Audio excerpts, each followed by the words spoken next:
Okay, so welcome back to another episode of the Awfully Irish podcast. In case you didn't know, it was the Awfully Irish podcast. Just in case. So, how are you getting on, Jason? It's great to have you here today. Yeah, good to be here, guys. Good to see you guys. I appreciate it. Thanks for getting on today. So, Jason, for people who might not know who you are, how about you introduce yourself? Yeah. Jason Anthony. I'm a voice actor. Been voice acting for 15 years in all sorts of computer games, animation, Lego Star Wars, Hero Factory, and most recently, of course, Otter in Call of Duty. Come on, don't be a muppet. Most people recognize me, or certainly recognize my voice. It's not too dissimilar from my natural voice. A little bit of Jason Statham in there. Has to be done. But yeah, man, it's some cool stuff. You love to see it. Thomas over here is a big fan of Lego Star Wars, so he's going to love you here today. But Great. I mean, like, how'd you get into voice acting? Because it's very niche.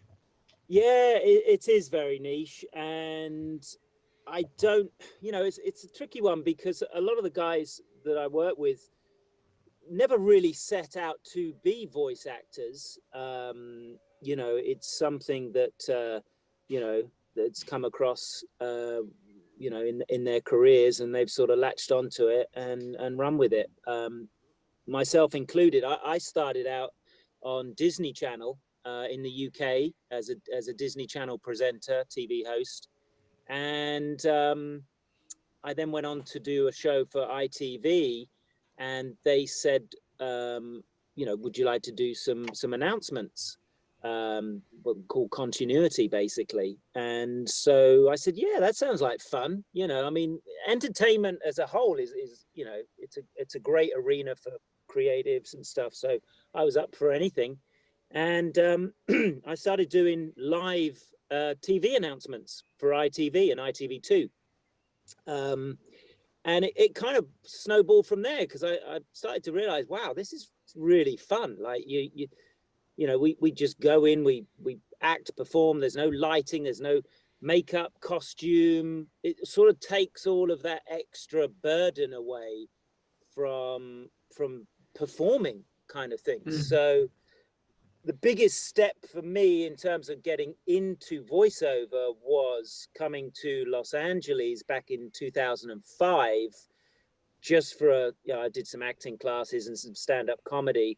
And that's where my voiceover career really started to snowball, was moving to LA and starting to get opportunities in video games. I was in Diablo 3, I think was one of my first ones. And then started getting into voice acting in animations and stuff. So, yeah, it's not something I ever set out to do, if I'm honest. But I'm glad to be where I am now. It's it's a lot of fun. Well, it's a great thing to fall into, anyway.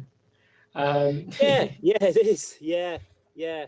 It's hard giving advice, because a lot of people say, how do I get into voice acting? And with asking someone who didn't set out to be a voice actor. So, I always say to people, look, you got to follow your heart, whatever you do. It's not just getting into something because it looks cool.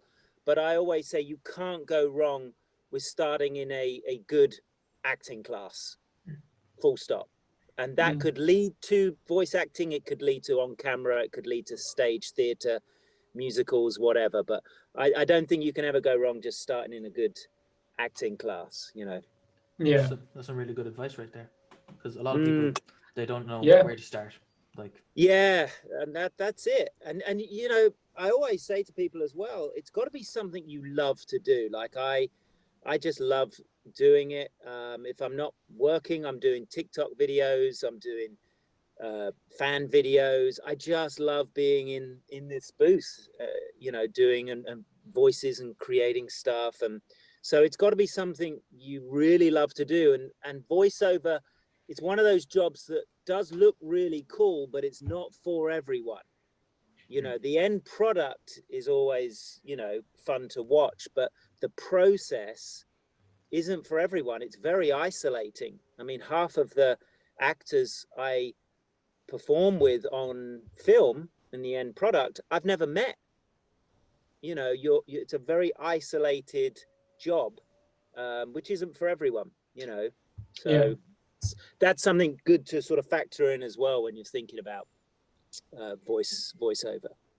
Yeah, I didn't really think about that aspect. You could do it all from home.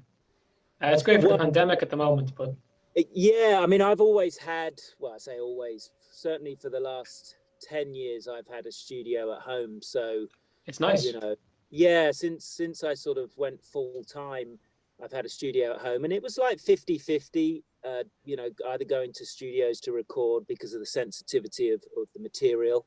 But now, of course, these big studios, DreamWorks and Disney, they don't have a choice. So we're now recording from home. So yeah, I just very fortunate that this was my job. And yeah, even though work has been disrupted, I've still been working, and it hasn't been, you know, a major derailment like so many poor businesses. And that my heart bleeds for the small businesses that have, you know, just gone since the pandemic. So, you know, it's been a rough time. Dude, it's rough. I know people who've lost, you know, who've lost their employment, or people who've had both their parents fall out of employment.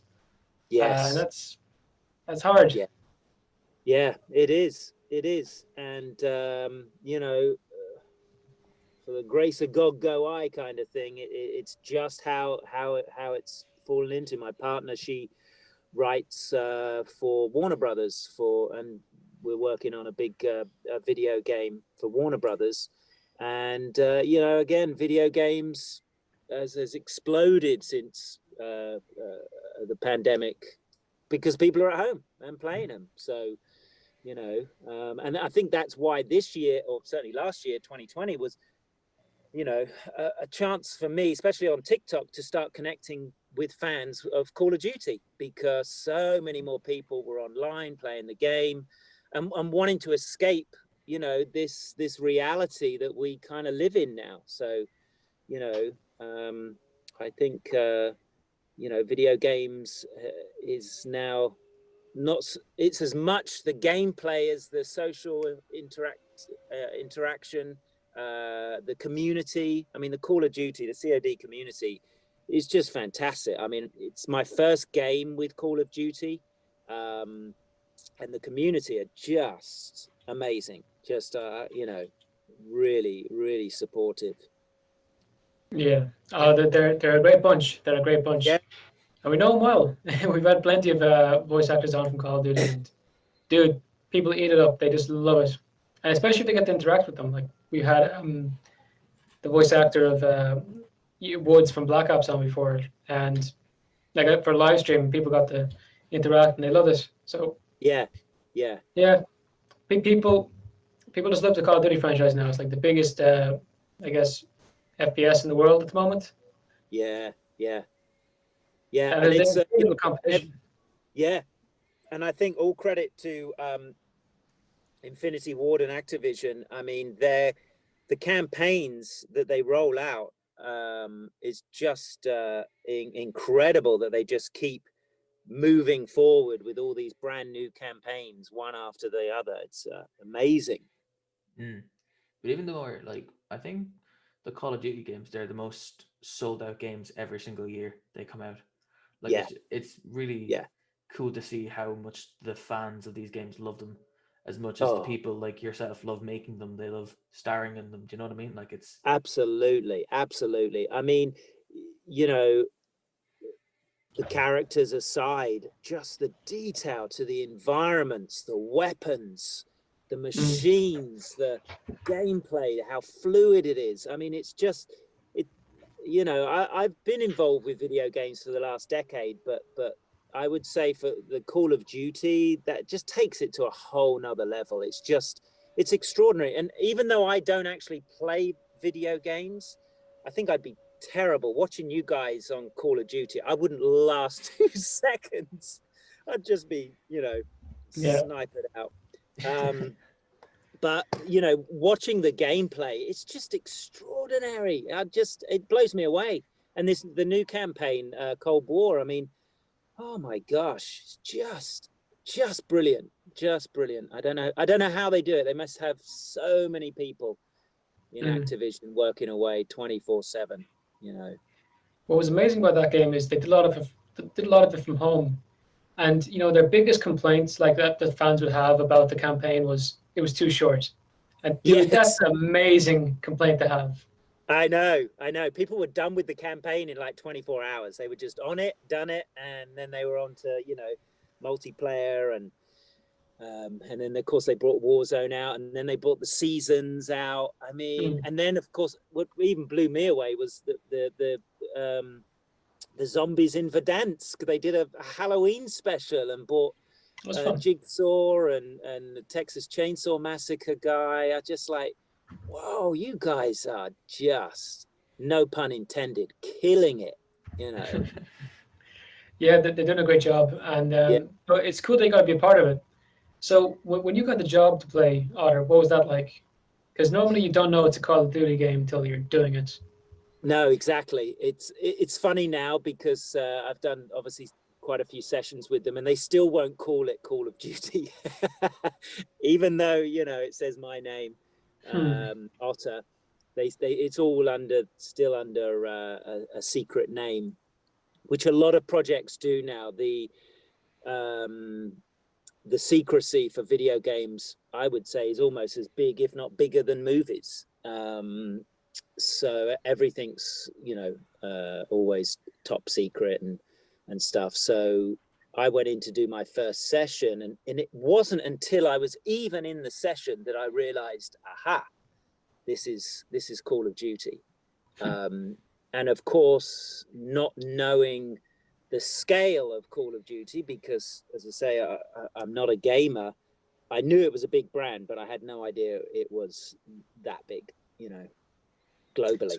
What was your big shock to find out how big it was? Like, I think when I went on TikTok a year ago, started up TikTok a year ago, you poor man.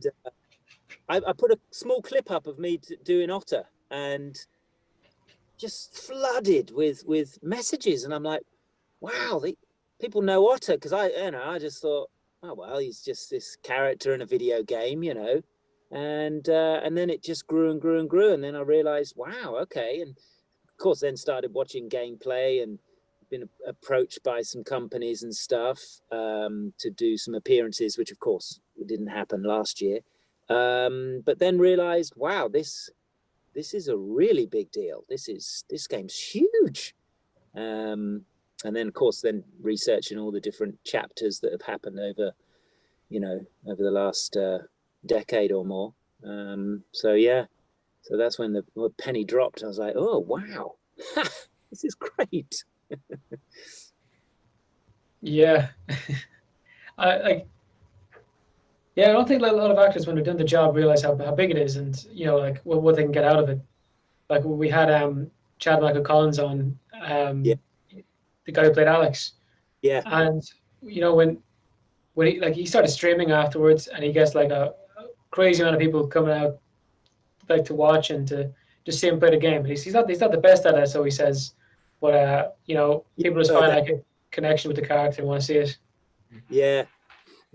And I mean, you know, with Chad as Alex in the main campaign as well, you know, all those cut scenes and stuff. And this is the thing that I've learned during, and it's not all video games, of course, but these big brands, it's these cut scenes that they do are so cinematic, that propel the story forward, propel the missions forward.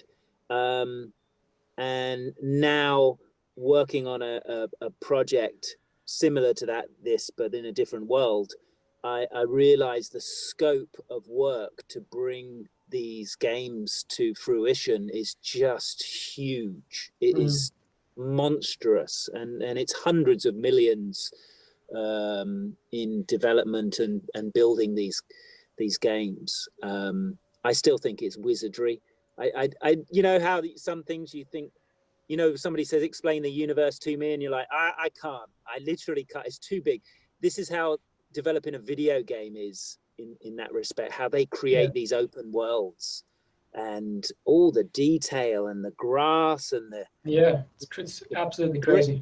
Yeah, it is. I was playing earlier with friends, and we were in a house because like we were kind of waiting for the storm to close, and we're just chilling. I have a sniper, so it's like a it's like a zoom basically, and I'm looking at like just the plug ports, like in some of the houses, and I was like, hold on a second, is that USB Type 2? Like the detail they put in to like just a normal plug and then USB Type 2, and it was like imagine being a guy who spent all that time trying to make it a USB Type 2 and no one's ever going to see it. It's just so fine in detail. I know, but you have. Yeah, I played the game so much. I only found it today. It's just crazy detail. Or even the newspaper clippings on the walls. I know. You could read them. Like you wouldn't see that in other games. No, it is. Some people's job in the morning or the week or whatever is to arrive Monday morning, and their job is to make all those little plugs. You're doing the plugs. You're doing the brickwork. You're doing weeds in the courtyard. They're all made up, and they've all got to look real. They've got to fit into the open world environments, and that's I'm always just staggered. We have the easiest job. We come in, we deliver our lines, and we walk away, and then these guys are spending years developing all the amazing open worlds. We say it regularly, but it is so incredible to see how far video games have progressed over the years. Oh my god! How it started off from a game like Pong, to you have this massive open world, like say Warzone, where everything is, there's wind in the game. If you ever see the grass, like there's wind, there's you have little birds everywhere. It's so cool to see. Yeah, it is, and it's it's so good it probably doesn't register, and that's what it's supposed to do. It's supposed to be so good you're not even aware of it until you start focusing on things and think, oh my gosh, they've even got wind in here, and and birds and the clouds are moving, and everything has to be in this simulation, which what we're supposed to be living in, right? We're supposed to be in a simulation. I'm a bit more convinced on that after trying virtual reality. Yeah, I know.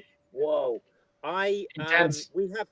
We have got games obviously here, and we've got all the consoles and stuff, because my partner's a writer for video games, and she she bought Batman Arkham on virtual reality, and I did a few chapters in that, and that's even a whole nother level. That is just, and when you go into the actual asylum, well, it just freaked me out. It was just too real.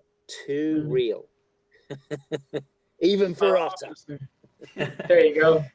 It's just crazy. And then like it gets even more detailed. You can have those omnidirectional treadmills, so you could like just run it. You can get like haptic feedback suits. Yeah. Haptic gloves, so like it feels like if you grab an object, like restrict your movement. So say I got the ball in VR, it would stop my hands at the shape of the ball, so it would feel like I'm actually holding it. Whoa, this is crazy.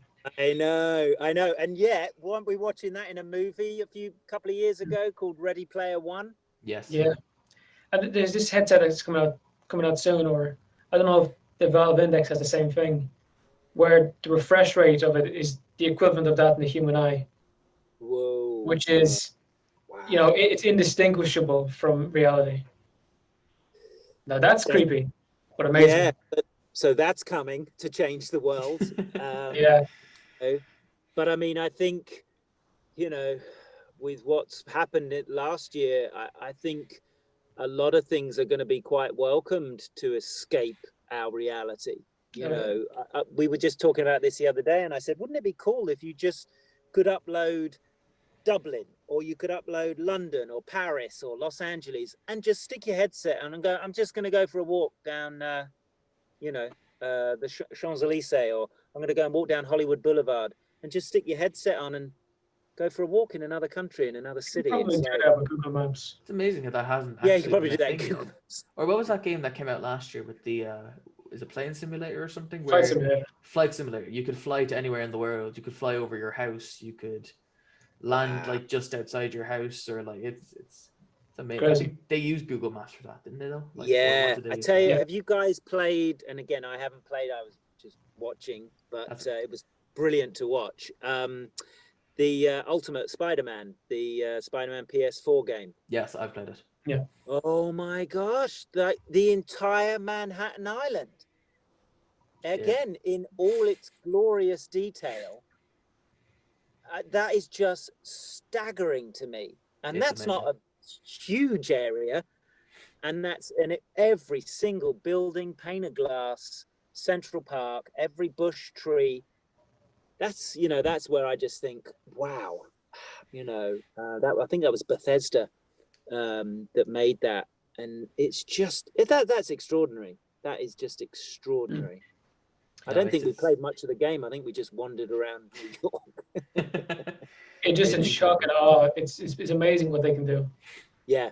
And speaking of Bethesda, like the detail in Skyrim, and that came out like 10 years ago. Yes. And then they have a new game coming out, and I expect that to be absolutely insane again. Yeah. Just what they can do is beautiful. Yeah, it is. It is. And as you say, with Skyrim, that's considered now an old game. And yet that's still, that's still a trailblazer for a lot of developers. That's still a model for a lot of the games coming out now is Skyrim. Yeah.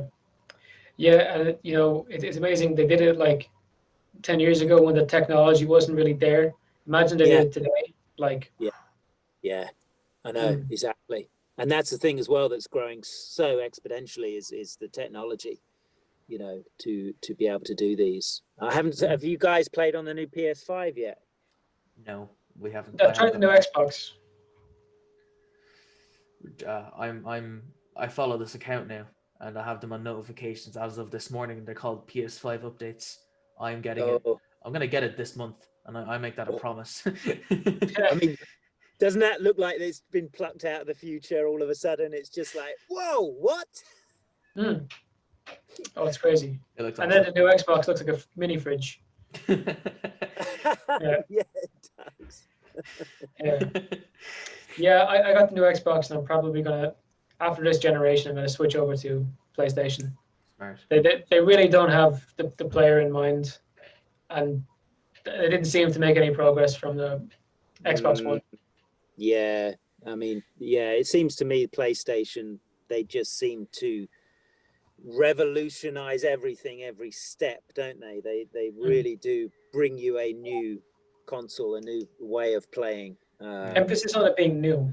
Like the Xbox Series X is just a repackaged Xbox One, basically. Right. The layout when you log in is the exact same thing. The things you could do on the old Xbox One, exact same as. You load into games a little bit faster. That's the only real difference. Yeah. And the storage is the same as well, I think, which was really annoying. And the controllers need batteries, and you can just plug in a PlayStation controller since like PS4. Yeah, right. That's a pain. Like buying batteries the whole time for your controller is a pain. It dying when you're in a game is a pain. Yeah. It seems archaic to have to put batteries in a controller. My God, you're going to go through so many batteries. What was it? It also has a problem. I don't know if they can even do anything about it anymore, or is it too late? If you have if you change the batteries in the controller, it'll disconnect from the Xbox. Oh, no. Say your controller dies mid-game, you plug it in, or you get new batteries in, you won't be able to reconnect. You have to restart the console. Oh, no. That's ridiculous. I had no idea. Whoa. It's a pain. Even if you put the old ones back in, same as. Just the second the power goes and it can't maintain its connection to the Xbox, it has to reset it. Oh, my gosh. pure pain. It just seems like a fundamental design flaw that should not ever have happened. Yeah. I don't know if you can fix that with software either. I really don't know what they can do. Does it have USB ports in it? It does, but it used to be Type-C. But you remember, every time I plug it in, you can hear the buzzing. Oh, right, yeah. Yeah. I thought that would be something they'd fixed since the last generation, but they really did nothing. I'm just kind of a loyalist. Like my dad got the original Xbox, and then he got the Xbox 360, and then myself and my brother said, "Oh, we'll get the Xbox One." And then we got the new Xbox, saying, "Oh, maybe they can do better." Yeah, I was wrong.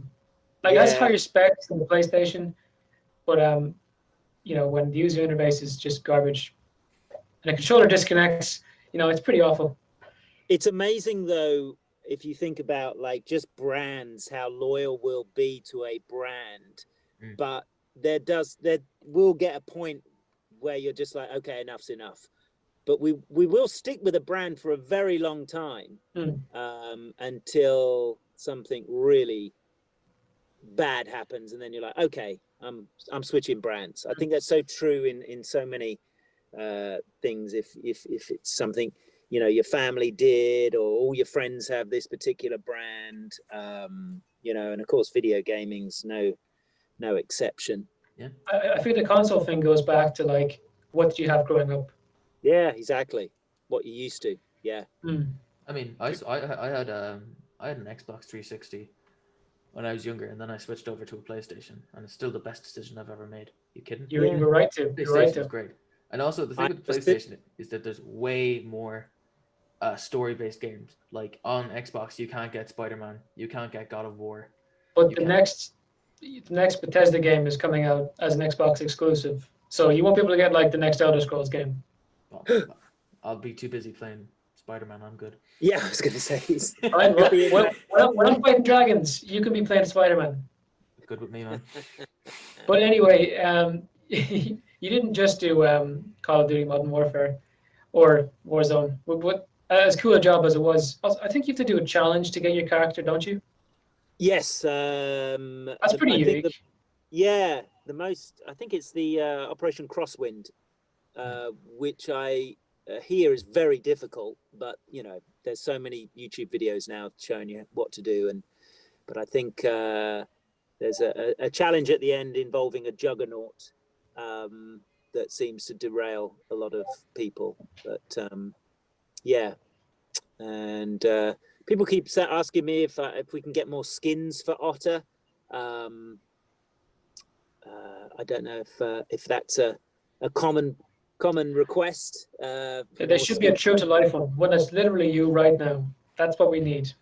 Yeah, that's it. With the old glasses on, going, hang on a minute, I can't see. Get out of the way, you muppet. Right. I love it. But yeah, you also did the Lego Movie, or like the second one, and you've also been a little Lego guy getting choked by Darth Vader. So, what's it like playing a Lego character? That's very. That's also very niche. Yeah, it is, and again, you know, we to a degree we get to pick and choose what we, you know, want to audition for and what we want to do, and Lego has just been something a brand I've worked with for a decade or more now, and I'm just thrilled because I'm a huge Lego fan. I have been since I was a kid. I love Lego. I love watching the builds, the new sets. If I had a separate house, I'd just fill it with Lego sets. Again, I'm just fascinated at the connection they have with all these different brands, you know, with Marvel, with Harry Potter. They just, you know, with Star Wars. So I'm as much of a fan of their films and video games as I am the actual Lego. And I've just been fortunate enough that a lot of things have come my way that have been Lego. First of all was I voiced the Lego ride in Legoland in Manchester. That's cool. Yeah, so I was a voice of a roller coaster ride in Manchester for Lego, and then I did Nex in Lego Hero Factory. He was like this Aussie techie guy, So I did that for a couple of, I think we did 3 or 4 of those. Lego Hero Factory. That was a great cast. Wow, flipping heck. I again, just blown away. There was Henry Winkler in there, who was the Fonz from Happy Days. Mark Hamill. He just does everything. Yeah, he's just in everything, and he's awesome, just amazing. Then we had Ron Schneider, who was John Schneider, not Ron, John Schneider, who is he was in Superman, Smallville, and going back to my days, he was in Dukes of Hazzard. There was just a great cast in that, so that was an honor for me. And then Lego Star Wars, once I did that, they offered me the part in Lego Star Wars as Admiral Ozzel, which was great. Yeah, and then I've just done a campaign with Lego for Sainsbury's in the UK. As you do. Yeah, for the Lego cards. All the Lego cards came out. They come out every year, and so I did a big campaign with that, and I played I think sort of 6 or 7 characters in the whole commercials. Corncob Guy and Surfer Dude, and yeah, so that was really fun. And then the Lego video game. Just like the Lego figures, you know, like you were able to get by in packets, and yeah, we used to have loads of them in my house. That's really cool. But then, as with Lego, you lose a piece here, you hoover one up there, and your stash gets smaller and smaller. And such happened here. Yeah, it's a little bit like making a puzzle, and you lose a couple of bits. Oh. So next time, for a chessboard, you lose one piece. Yeah, that's it. You're like, where did that bit go? And it's always the key bit that makes the build that you lose, like a figure or the bit that goes right on the top, or the aerial. It's always those bits that seem to go missing. But yeah, I love working with Lego. I hope we can continue our partnership moving forward. But again, it's not something I set out to do.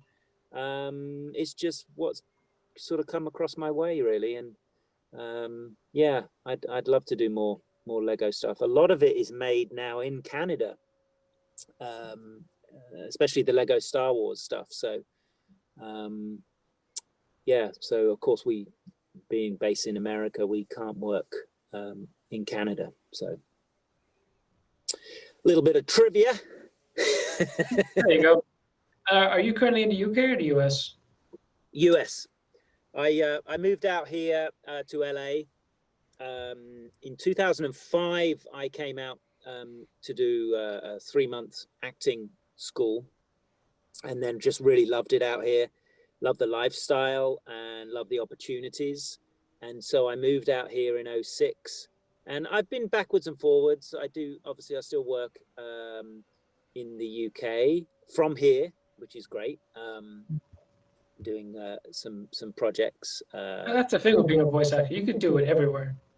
Well, you could live on the most barren island. If you've got a Wi-Fi connection, you're going to be okay.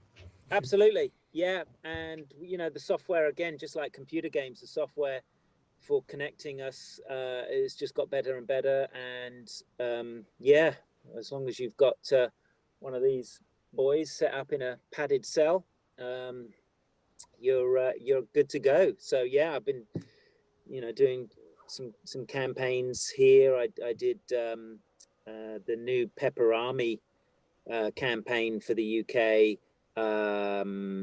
last year, which was a great honor because one of my comedy idols was Adrian Edmondson, who did you ever guys watch The Young Ones or Bottom? Do you ever remember seeing a series with Rick Mayall and Adrian Edmondson?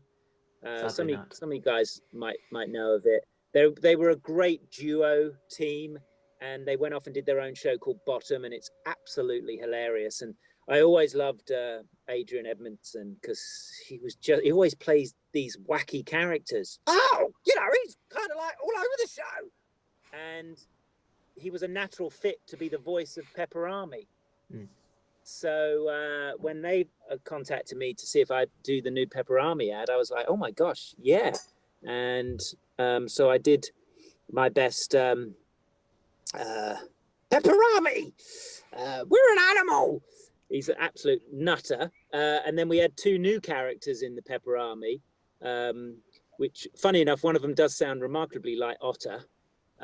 He's the new chicken Pepperami sausage. And then there was a beef, and the beef one was all right down there, really deep. Yeah, I am beef. And so that was kind of like one of those sort of a weird job that you could never plan for. They were looking for somebody who could do all three voices and the Pepperami. It's a bit of an animal tag at the end. And so, you know, that job came in. So yeah, sometimes, you know, your resume expands in ways you never thought it would. You know, Definitely. talking about it now, it's actually my goal and aspirations to be in the Pepperami ad. It's just like I have one goal in life right now, and it's to be the beef. So I could probably pull a good beef guy, you know. Yeah, that's it. Yeah, I know. And that, you know, I just think it's kind of like, you know, a way just to move forward in life is that no matter how bad things are going or good, you just don't know what's around the corner. So you can plan, you can prep, you can practice, you can do this, you can do that, but you just don't know what opportunities are around the corner. So I think it's just, go back to what I said before. I think whatever you choose to do in life, just make sure it makes you happy and you've got a passion for it. You know, I think now more so than ever, you know, people are leaving school, colleges, and thinking, you know, what am I going to do for a career? And I think with this, you know, with the incredible internet and amazing creative platforms like TikTok and Instagram, I think just do what you love to do. I mean, people are making a fortune playing video games. You know, if you'd have told me that 20 years ago, I would have said, no, you can't make money from playing video games. Yes, you can. You know, so it's about bringing your unique personality to something and your natural enjoyment. You can't fake that. You know, nothing's going to give you sustainability more than passion. And I think, you know, these are all jobs and things that sound so cool and sound so great, but you need to be passionate about them because it is a literal virtual roller coaster ride of ups and downs and challenges and things. And I think the passion is what's going to keep you on the ride and keep you, you know, hopefully moving upwards and forward, you know. Yeah. So yeah, who knows what's around the corner, you know. Nobody. And that's the thing. No. you really have to enjoy what you're doing, otherwise it's gonna be a rough ride. It's gonna be a rough ride.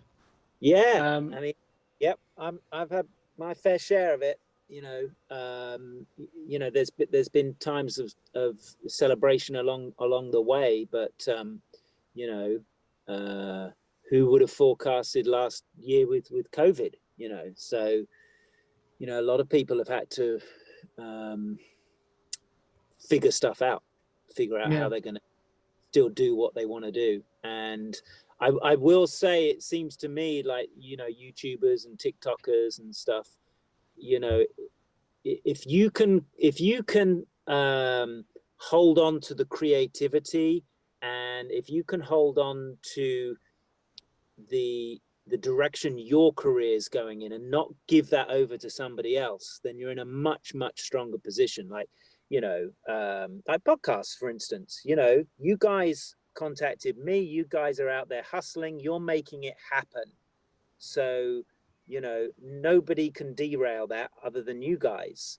So I think, you know, the era to be an entrepreneur is now, and the technology is here.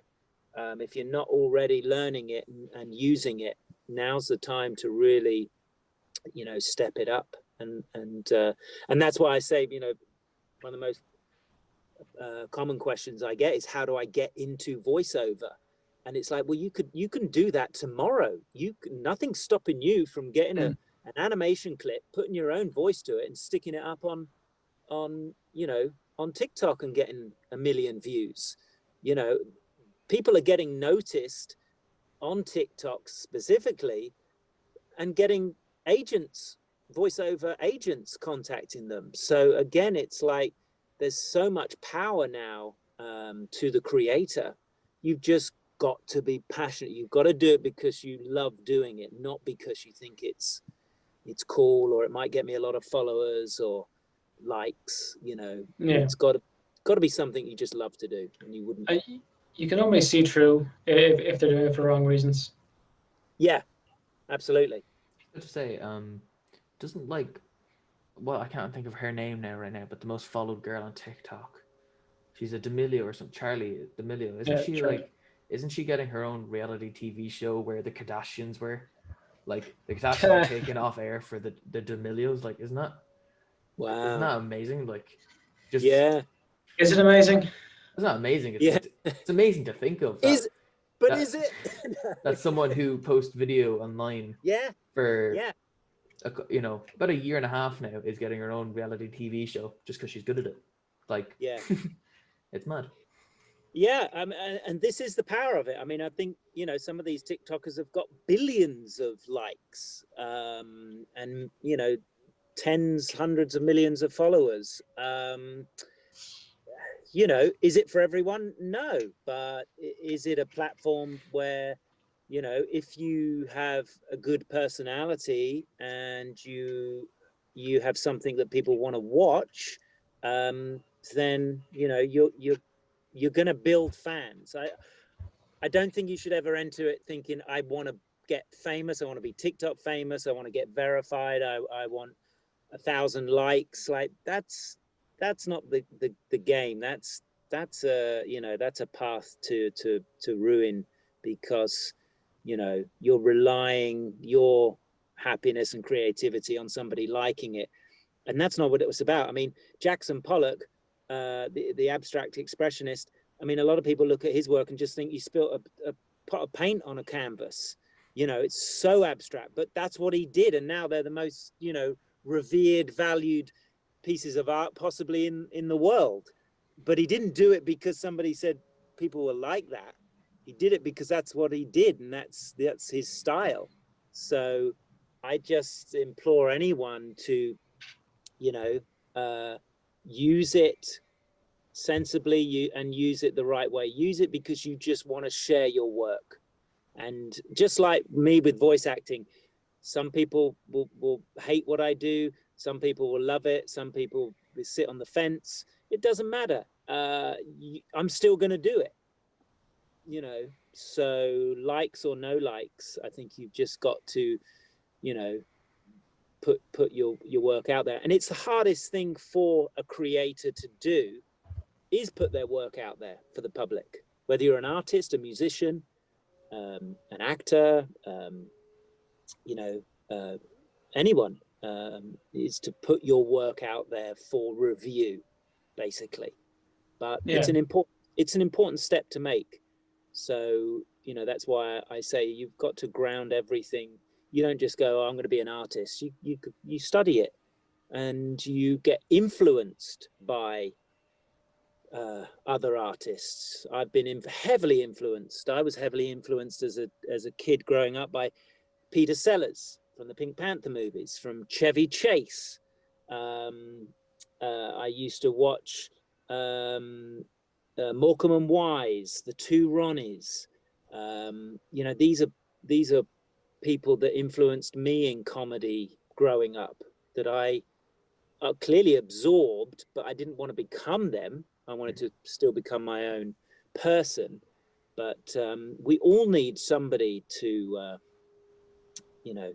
be influenced by, and aspire to, and then you just go out and do your thing. You do you, as they say. What a note to finish on. My God. I didn't think we were going to get like a bit of a motivational speech at the end. No, but you've Sorry, made me guys. cry. Hey, hey, Congratulations, sir. But yeah, look, we also have like a negativity bias, and you're going to look at criticism, and you're going to, for some reason, favor that opinion over like the good stuff, which is an odd thing that we have. You have to kind of get past it. You have to do what makes you happy. Yeah. Keep going. Because if you do it for any other reasons, and I guarantee you're gonna hit bumps and big bumps. So if you're doing it for any other reason, that's what's going to derail you. And if you look at anyone's success story, they're not really successes, they're failures. We're almost looking at their failure story, not their success story. We look at what they tried that didn't work, what they tried and didn't work. The success is the destination. Ultimately, what is success? That's, again, I think we need to redefine what success is, because it's different to everyone. So I think shows like the Kardashians and things like that, they create this world that really, that isn't even a real world, even though it's reality TV. It's not. It's stage television of wealthy people. And I also think we have to take our sort of mind off of the wealth side too, because if you chase the money, a lot of people just think, oh, I'll chase the money. Well, become a stockbroker then you literally are just chasing money. Well, there's no better time than now, right now. Well, yeah, GameStop.com. Power to the player. Oh, crazy. I loved that story, by the way. Oh God, that was so great. Amazing. But so, and the people that are successful in that are passionate about making money like that. It's the stocks and shares, it's the hustle. So again, it's not something that's for everyone. So bottom line is follow your heart, follow your passion, and that'll get you through pretty much everything. And you can always turn to that, and you don't have to put everything out there. I'm sure every artist hasn't put every single piece of work they've ever done out there for world review. But you see, when I started out in entertainment in 2000, I mean, we didn't have this. We didn't have these platforms. We didn't have this social reach. It was all, if you made it on TV, that was your social reach. We didn't have all these social media platforms. And as much as they are great, they can be a downfall too. So, they've got to be used carefully, I would say. Yeah. A double-edged sword, definitely. Yeah, exactly. And podcasts are great. I love doing podcasts. Other podcasts are great. I agree, 100%. There are some really good podcasts, just not this one. But yeah, there's a lot of really good podcasts out there. Yeah, and this is one of them. Oh, that's we'll have that debate another time. But we'll have that. But anyway, yeah. But anyway, before we let you go, Jason, if people want to check you out, where can they find you? I am pretty much on TikTok most of the time, at the Jason Anthony on TikTok. You can find me at my website, officialjasonanthony.com. That's all my official stuff. And then I do a lot of fun stuff on TikTok. And I try to be as interactive as I can. I try and write back to everyone that messages me. So, if you want a shout out, let me know. And normally for shout outs and things and videos, you can hit me up on Instagram, and I'll, DM me on Instagram. I just did a video this morning for somebody's birthday, for a Call of Duty fan. So I just try and do as many as I can. But yeah, TikTok's my main one right now. Very cool. Very up to date, you know, like, well done. Well, you know what? I was so late to the boat with Instagram. I've been on Instagram, I think, 3 years. And I was shocked when somebody said, it's been out since 2010. I was like, what? So I wanted to be relatively quick to TikTok, even though TikTok's been out since, I think, 2016.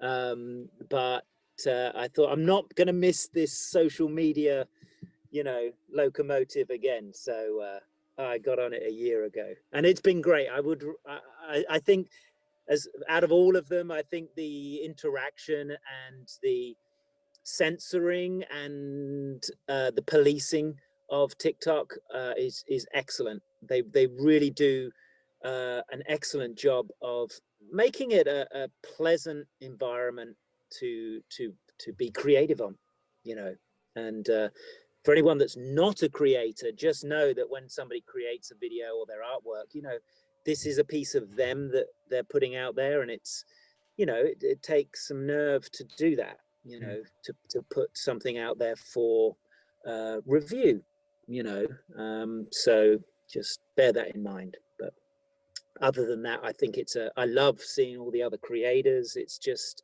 a brilliant platform for whatever you do: woodworking, traveling, skateboarding.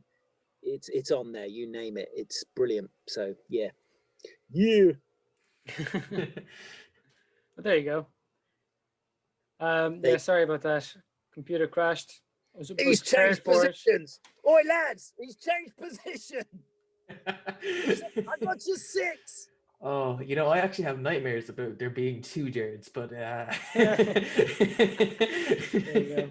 Starting to come through. Jason, thank you so much for coming on again. You've been a terrific guest. We're gonna definitely have you on again in the future to talk about your upcoming work. And yeah, it'd be my honor. 100%. Got a couple of things to look out for. Marmaduke, the movie's coming out with J.K. Simmons, Pete Davidson from SNL, who's brilliant. Little old me in there as Ronnie, who's the bulldog owner, Ronnie. And then this Christmas, I know it's a long way off, but we just had our launch of Piney the Lonesome Pine, played out on Disney Channel this Christmas in the US. So myself, Simon Pegg, and Jonathan Pryce, Oscar-nominated Jonathan Pryce, we're starring in Piney the Lonesome Pine. So that's going to be its worldwide premiere this December. Yeah, so that'll be quite exciting. And I actually sing a song with Simon Pegg, if you can believe that. Not bad. Simon's got a very good singing voice. Simon has. If you're ever chatting to him, tell him I say hi. I'm a fucking huge Simon Pegg fan. So. I have not got a very good singing voice. But Simon we're going to see you next Christmas. Yeah, exactly. You can't miss me. I'm a big talking Christmas tree. All right, lads. Well, thank you so much for having me on. It's been a pleasure. Yes. And anyone who listened, sound for listening. Tell your grandma about the podcast and take it easy. Top of the morning, lads and ladies. Support for the Awfully Irish podcast is now brought to you by Manscaped, who is the best in men's below-the-waist grooming. Manscaped offers precision-engineered tools for your family jewels, and you're no longer lead the look of the Irish with the ladies. Manscaped just launched in Ireland. We've gone years without using the right tools for the job. You can now be one of the first men in Ireland to experience their life-changing products. Your balls will thank you. Get 20% off and free shipping with the code IrishPod at manscaped.com. That's 20% off with free shipping at manscaped.com and use code IrishPod.